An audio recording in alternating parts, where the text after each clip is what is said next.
আহা, হায় হায়, 1 মিনিট ভাইবেন। কোনো এক বেনামাজি কেউ যদি এখানে থাকো ভাই, 1 মিনিট ভাইবেন, আজকেই ভাইবেন, ঘুমাইবার আগেই ভাইবেন।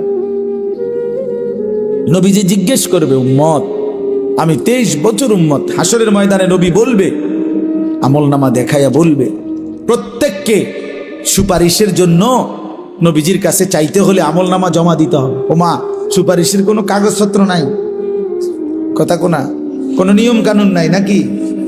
হ্যাঁ, কোনো ফাইল জমা দিতে হবে না তো? তো নবীজি তো দেখবে, নবীজির সামনে তো আপনাকে বলতে হবে, ইয়া রাসূলুল্লাহ, এই যে আনিসুর রহমান আশরাফি, এইটা আমার ফাইল, আপনি দেখেন, আমার জন্য একটু সুপারিশ করেন আল্লাহর কাছে। আল্লাহর নবী দেখবে 30 বছর সুদের ব্যবসা,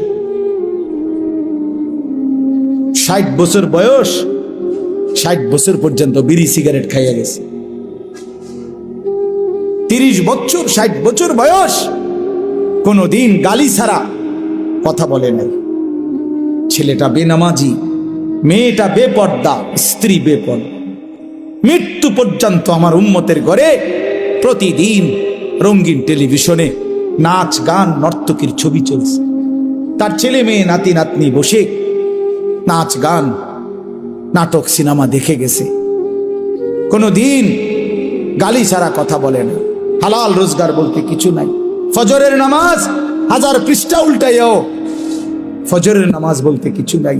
আল্লাহর কসম, আমরা উর্দু কিতাবে পড়ছি, নবীজি চোখের পানি ফেলে দিবে, নবী কাঁদবে, আল্লাহর নবী কাঁদবে, বলবে, উম্মত, আমি সেই নবী যে 23 বছর তোদের জন্য কেঁদেছিলাম। আমি সেই নবী যে পেটে ক্ষুধার কষ্টে 2টা পাথর বাঁধছিলাম। আমি সেই নবী তায়েফের রক্তে যে সমস্ত শরীর রক্তাক্ত করেছিলাম। উহুদের দান শহীদ করা রক্ত নিয়ে ময়দানে পড়েছিলাম বেহুশ হয়ে।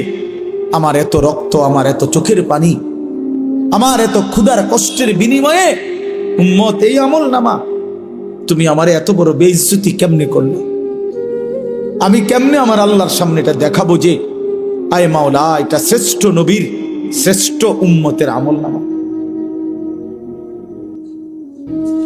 বলে, কোন বাপ যদি 8 বছর ছেলেটাকে ইউনিভার্সিটিতে পড়ায়, তো গরিব বাপ তার ছেলেটাকে মনে করেন ভিটা মাটি বসত সব বেচ্চা, নিজে না খাইয়া ছেলেটার 1 লাখ লাখ টাকা পড়ালেখার খরচ দিছে। 8 বছর পরে, 6 বছর পরে বাপ রেজাল্ট সার্টিফিকেট